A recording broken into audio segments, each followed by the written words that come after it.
തമിഴകത്ത് അവസാനം രാഷ്ട്രീയത്തിലെത്തിയത് കമലഹാസനായിരുന്നു. അദ്ദേഹത്തിന്റെ പാർട്ടി ഇപ്പോൾ പൂർണ്ണമായി തന്നെ ഇല്ലാതായിട്ടുണ്ട്. അദ്ദേഹത്തിന് ഇപ്പോൾ ഒരു ദാനമായി DMK ഒരു രാജ്യസഭാ അംഗമായി ഡൽഹിക്ക് പറഞ്ഞു വിട്ടിട്ടുണ്ട്. പക്ഷെ വിജയും അതുപോലെ കരുതിയെങ്കിൽ തെറ്റി. അദ്ദേഹത്തിന്റെ അണികളുടെ എണ്ണം വർദ്ധിക്കുകയാണ്, ആരാധകരുടെ എണ്ണം വർദ്ധിക്കുകയാണ്. അവർ കൃത്യമായി രാഷ്ട്രീയം പറയുകയാണ്. DMKക്കെതിരെ വെല്ലുവിളിക്കുകയാണ് വിജയ്. അതെ, ഇളയ ദളപതി കമലഹാസന്റെ കൂട്ട് അങ്ങനെ പുറകോട്ട് പോകാൻ തയ്യാറില്ല എന്ന് തന്നെയാണ് കാണിക്കുന്നത്. തമിഴ്നാട്ടിൽ ഇപ്പോൾ കൊടും ചൂടാണ്. DMK ഞെട്ടിപ്പോയത് ഈ കൊടും ചൂടിൽ ഇളയ ദളപതിയെ കാണാൻ, വിജയെ കാണാനായിട്ട് 2 ലക്ഷം പേരാണ് ഒത്തുകൂടിയെന്നാണ് പറയുന്നത്.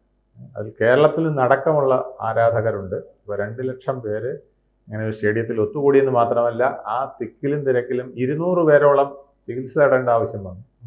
അതിൽ 2 പേര് മരണമടഞ്ഞു, 12 പേര് ഇപ്പോഴും ഗുരുതരാവസ്ഥയിൽ ആശുപത്രിയിലാണ് എന്ന് പറയുമ്പോൾ ആ തിക്കും തിരക്കും നമുക്ക് ഊഹിക്കാവുന്നതേ ഉള്ളൂ. ഒരു വലിയ ആവേശം സൃഷ്ടിക്കാൻ, അതായത് പണ്ട് രാമറാവു തെലുങ്കുദേശം ഉണ്ടാക്കിയ ആവേശം പോലെ, ആന്ധ്രാപ്രദേശിൽ ഉണ്ടാക്കിയ ആവേശം പോലെ, MGR തമിഴ്നാട്ടിലുണ്ടാക്കിയ ആവേശം പോലെ, ജയലളിത പിന്നീട് തമിഴ്നാട്ടിലുണ്ടാക്കിയ ആവേശം പോലെ, ഒരുപക്ഷെ രജനി ഇറങ്ങിയെങ്കിൽ ഉണ്ടാക്കുമായിരുന്ന ഒരാവേശം പോലെ ഉള്ള ആവേശം ഇപ്പോൾ തമിഴ്നാട്ടിൽ സൃഷ്ടിക്കാൻ വിജയ്ക്ക് കഴിഞ്ഞിട്ടുണ്ട്. പക്ഷേ വിജയുടെ രാഷ്ട്രീയം പറഞ്ഞതിൽ പല ദശകളിലേക്ക് അത് ചീറ്റിപ്പോയോ എന്ന് രാഷ്ട്രീയ നിരീക്ഷകർ കരുതുന്നുണ്ട്. കാരണം അദ്ദേഹം പറഞ്ഞു, കേന്ദ്രത്തിനും സംസ്ഥാനത്തിനും ഞാൻ എതിരാണ്. 2 പേരെ എതിർത്ത് പറഞ്ഞു. DMKക്കും BJPക്കും എതിരാണ്, അതുപോലെ തന്നെ AIDMKക്കും എതിരാണ്. പിന്നെ അതിലേക്കുള്ള ഘടകകക്ഷികൾ വേണമെങ്കിൽ എൻ്റെ കൂടെ കൂടിയാൽ അവരെയൊക്കെ ഞാൻ കൂട്ടി മന്ത്രിയാക്കും, മന്ത്രിസഭ രൂപീകരിക്കും എന്നൊക്കെയുള്ള രീതിയിലാണ് അദ്ദേഹം പറഞ്ഞത്. ഇതിൽ ഏറ്റവും കൂടുതൽ പ്രതിസന്ധി ആകാൻ പോകുന്നത് DMK ആയിരിക്കും അല്ലേ? കാരണം ഇന്ത്യ മുന്നണിയുമായി ബന്ധപ്പെട്ട് ഏറ്റവും പ്രധാനപ്പെട്ട ഘടകകക്ഷിയായി നിൽക്കുന്ന ഒരു ഘട്ടത്തിൽ അധികാരം പോവുകയാണെങ്കിൽ ആ പാർട്ടി പിന്നീട് ഇല്ലാതാകുന്ന അവസ്ഥയിലേക്ക് പോകും. അല്ല, DMK 2 വിധത്തിലാണ് ഇതിനെ കാണുന്നത്. ഒന്ന്, ഇത് അധികമായാൽ ഒരുപക്ഷെ എല്ലാവരെയും തൂത്തിറക്കിക്കൊണ്ട് വിജയ് രക്ഷപ്പെടും. ഇത് മീഡിയം ലെവലിലാണ് നിൽക്കുന്നതെങ്കിൽ തങ്ങൾക്കിത് ഗുണമായും വരും. കാരണം ആൻറ്റി ഇൻകംബൻസി വലിയ തോതിലുണ്ട്. സ്റ്റാലിനെതിരെ ഭരണവിരുദ്ധ വികാരം വളരെ ശക്തമാണ്.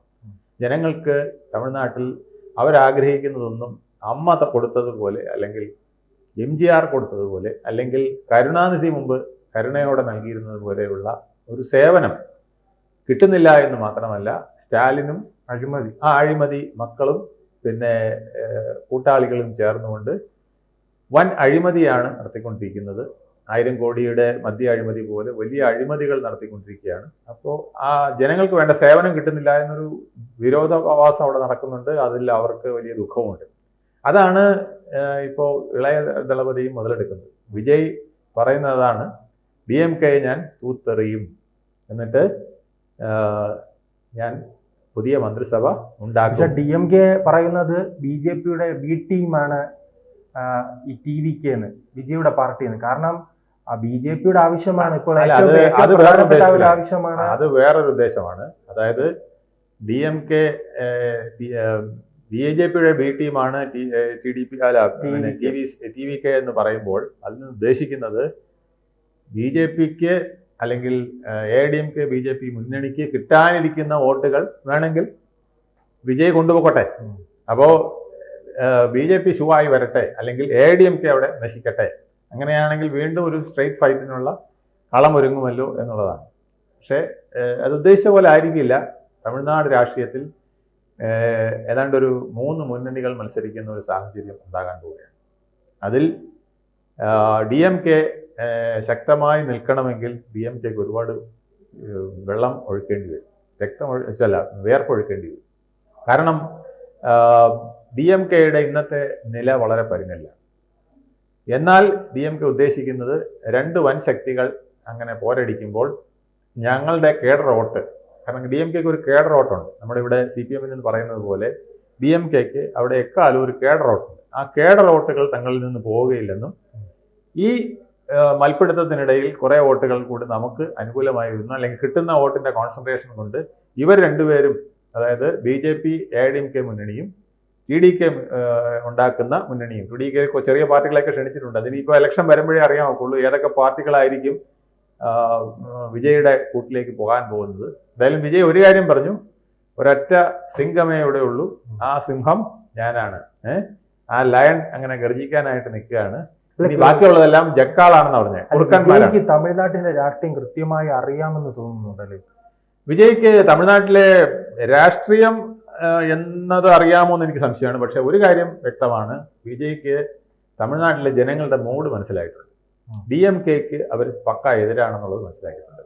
പിന്നെ ദ്രാവിഡ വിഭാഗങ്ങളിൽ BJPക്ക് എതിരായിട്ടുള്ള ഒരു നീക്കമുള്ളത്, അതും കൂടെ എനിക്ക് മുതലാക്കണം. അതിനാണ് നരേന്ദ്രമോദിയെ എതിർക്കുന്നതായി ഭാവിക്കുന്ന സ്റ്റാലിൻ അദ്ദേഹത്തെ ചുവന്ന പരവതാനിയിട്ട് നമ്മുടെ നാട്ടിലേക്ക് സ്വീകരിക്കുകയും ചെയ്തുകൊണ്ടിരിക്കുന്ന വിരോധാഭാസമാണ്. ഏറ്റവും പ്രതിസന്ധിയിലാകുന്നത് അണ്ണാ DMK ആയിരിക്കും അല്ലെ? ജയലളിതയുടെ പാർട്ടിയായിരുന്നു. അണ്ണാ DMK പരിങ്ങലിലാകുന്ന അവസ്ഥയുണ്ട്. കാരണം അണ്ണാ DMKയുടെ സ്ഥാനാർത്ഥികൾ പലയിടത്തും ചിലപ്പോൾ തോറ്റുപോയാൽ അത് ഈ 3 പേർ ചേർന്നുള്ള മത്സരത്തിൽ ചിലപ്പോൾ അണ്ണാ DMKക്ക് അടിപറ്റും. BJP അവരുടെ ചില കേന്ദ്രങ്ങളിൽ വോട്ട് പിടിച്ചാലും അണ്ണാ DMKക്ക് അങ്ങനെ പിടിച്ചു നിർത്താൻ കഴിയുമോ എന്നുള്ളത് സംശയമാണ്. ഈ മല്ലയുദ്ധം നടക്കുമ്പോൾ ഒരുപക്ഷെ TDKക്ക് ഒന്നോ രണ്ടോ സ്ഥാനങ്ങളിൽ എത്താൻ കഴിയുകയും DMKക്ക് 1-2 സ്ഥാനങ്ങളിൽ എത്താൻ കഴിയുകയും ചെയ്താൽ മിക്കവാറും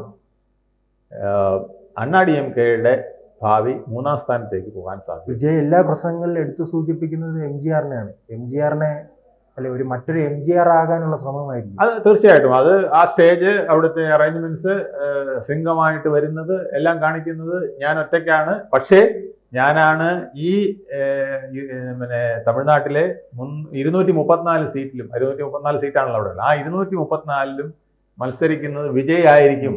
അല്ല, അപ്പോൾ നിങ്ങൾ കൊടുക്കുന്ന വോട്ട് എന്ന് പറയുന്നത് അവിടെ നിൽക്കുന്ന ഏതെങ്കിലും കുപ്പുസ്വാമിക്ക് ആയിരിക്കില്ല, പക്ഷേ അത് വിജയ്ക്കായിരിക്കും. വിജയ്ക്ക് വോട്ട് ചെയ്ത് വിജയിപ്പിക്കണം എന്നുള്ളൊരു അതല്ലേ വിജയുടെ ഏറ്റവും വലിയ പരാജയം. കാരണം 234 സീറ്റിൽ ജനകീയനായ നേതാക്കളെ കണ്ടെത്താനുള്ള, അതുകൊണ്ടാണ് അഡ്വാൻസ് ആയിട്ട് ഇത് അടിച്ചിരിക്കുന്നത്. അവിടെ എല്ലാം ഞാനുണ്ട്, ആ നിൽക്കുന്ന ആളിനെ നോക്കി നിങ്ങൾ വോട്ട് ചെയ്യേണ്ട, എന്നെ നോക്കി വോട്ട് ചെയ്യുക, ബാക്കി കാര്യം ഞാൻ ഏറ്റു എന്ന് പറയുന്നത്. ഇതുവരെ നല്ലൊരു മുന്നണി ഉണ്ടാക്കാൻ അദ്ദേഹത്തിന് കഴിഞ്ഞിട്ടില്ല, നല്ലൊരു രാഷ്ട്രീയ ടീമിനെ ഉണ്ടാക്കാനും കഴിഞ്ഞിട്ടില്ല. രാഷ്ട്രീയം എന്ന് പറയുന്നത് സിനിമയല്ല, രാഷ്ട്രീയം എന്ന് പറയുന്നത് ബിസിനസ് അല്ല, രാഷ്ട്രീയം എന്ന് പറയുന്നതിനകത്ത് ഒരുപാട്, പക്ഷെ ഒരു ആൾക്കൂട്ടമായി മാറിയിട്ടുണ്ടല്ലോ. ആൾക്കൂട്ടമായി മാറിയിട്ടുണ്ട്, ഒരു ഇൻസ്പിറേഷനായി മാറിയിട്ടുണ്ട്, ഒരു ഫീലിംഗ് ഉണ്ടാക്കാൻ കഴിഞ്ഞിട്ടുണ്ട്, അത് സംശയമില്ല. പക്ഷെ ആ ഫീലിംഗ് കൊണ്ട് മാത്രം വോട്ടുകൾ ടേൺ ചെയ്യണമെന്നില്ല. ഫീലിംഗുകൾ നല്ലതാണ്, കാരണം ജനങ്ങൾക്ക് ഒന്ന് ചിന്തിക്കാനും ജനങ്ങൾക്ക് ഇതൊരു വലിയ ശക്തിയാണല്ലോ എന്ന് ഒരു തോന്നൽ സൃഷ്ടിക്കാനും കഴിയുമെങ്കിലും ഗ്രാസ് റൂട്ടിലേക്ക് വന്ന് പൊളിറ്റിക്സ് പറയാൻ ആരുണ്ട് എന്നുള്ളതൊരു പ്രശ്നമാണ്. അത് DMKക്ക് കഴിഞ്ഞെന്നിരിക്കും, BJPയുടെ സ്ട്രോങ് ഹോൾഡിൽ അവർക്ക് കഴിഞ്ഞെന്നിരിക്കും. AIDMKയും BJP സഖ്യമുള്ളത് കൊണ്ട് അവർക്ക് കുറച്ചുകൂടെ ശക്തമായി നിൽക്കാൻ കഴിയും എന്നുള്ളതാണ്. എന്തായാലും ഒരു ത്രികോണ മത്സരം തമിഴ്നാട്ടിൽ അരങ്ങേറുകയാണ്. അതിൻ്റെ വിധിപ്രഖ്യാപനം നമുക്ക് ഇന്ന് നടത്താൻ ഒക്കില്ല.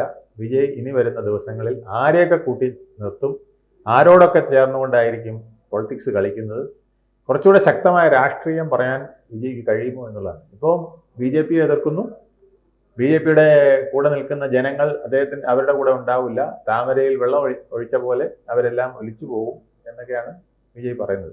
പക്ഷെ അങ്ങനെ ഒക്കെ പറഞ്ഞതുകൊണ്ട് മാത്രമായില്ല, അതിന് തനിക്കൊരു ബദൽ സംവിധാനം ഉണ്ടെന്നും തൻ്റെ കൂടെ വലിയൊരു ശക്തി സിനിമാക്കാരല്ലാതെ, അല്ലെങ്കിൽ സിനിമയിൽ കണ്ട് ഹായ് പറയുന്നവരല്ലാതെ തൻ്റെ കൂടെ രാഷ്ട്രീയം കളിക്കാൻ, അല്ലെങ്കിൽ തമിഴ്നാട്ടിലെ 8 കോടിയോളം വരുന്ന ജനങ്ങൾക്ക് ഗുണം ചെയ്യാൻ പറ്റിയ ഒരു ടീം എൻ്റെ കൂടെ ഉണ്ട് എന്ന് വിജയ്ക്ക് സ്ഥാപിച്ചെടുക്കേണ്ടത്. അവസാനം ഇപ്പോൾ കമലഹാസനായാലും വിജയകാന്ത് ആയാലും അതോടൊപ്പം തന്നെ ഈ മറ്റ് നേതാക്കൾ, എല്ലാ രാഷ്ട്രീയ സിനിമാ നേതാക്കളെ നോക്കുകയാണെങ്കിൽ അവർക്ക് ഒരു പാർട്ട് ടൈം പോലെയാണ് ഈ രാഷ്ട്രീയം കാണുന്നത്.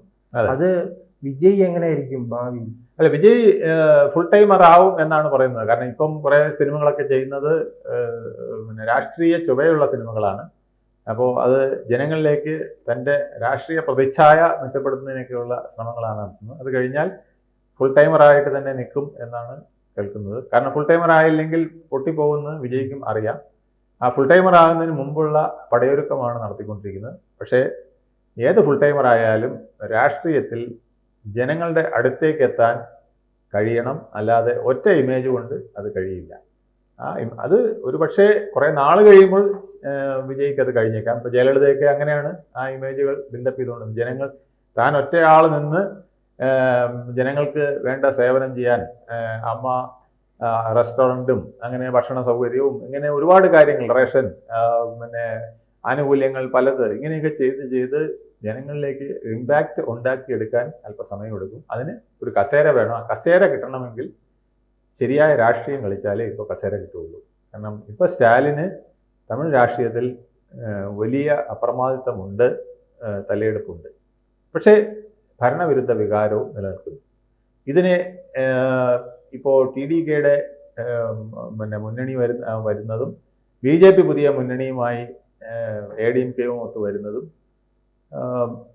DMKയുടെ നിലനിൽപ്പിനെ എങ്ങനെ ബാധിക്കുമെന്നുള്ളത് വരുന്ന തെരഞ്ഞെടുപ്പുകൾ അല്ലെങ്കിൽ വരുന്ന ദിവസങ്ങളിലേ നമുക്ക് കണക്ക് കൂട്ടി പറയാൻ കഴിയുള്ളൂ. പക്ഷേ എന്തായാലും ഒരു കാര്യം വ്യക്തമാണ്, ഒരു ത്രികോണ മത്സരത്തിനുള്ള വേദി അവിടെ ഒരുങ്ങുന്നു. ഒരു മൂന്നാം ശക്തിയായിട്ട് അല്ലെങ്കിൽ രണ്ടാം ശക്തിയായിട്ടോ ഒന്നാം ശക്തിയായിട്ടോ വിജയ് എത്താനുള്ള ശ്രമങ്ങൾ നടത്തിക്കൊണ്ടിരിക്കും. കൂടുതൽ വാർത്തകളും വിശേഷങ്ങളും നിങ്ങളിലേക്ക് എത്താൻ ABC മലയാളം സബ്സ്ക്രൈബ് ചെയ്യുക, ബെൽ ബട്ടണും അമർത്തുക.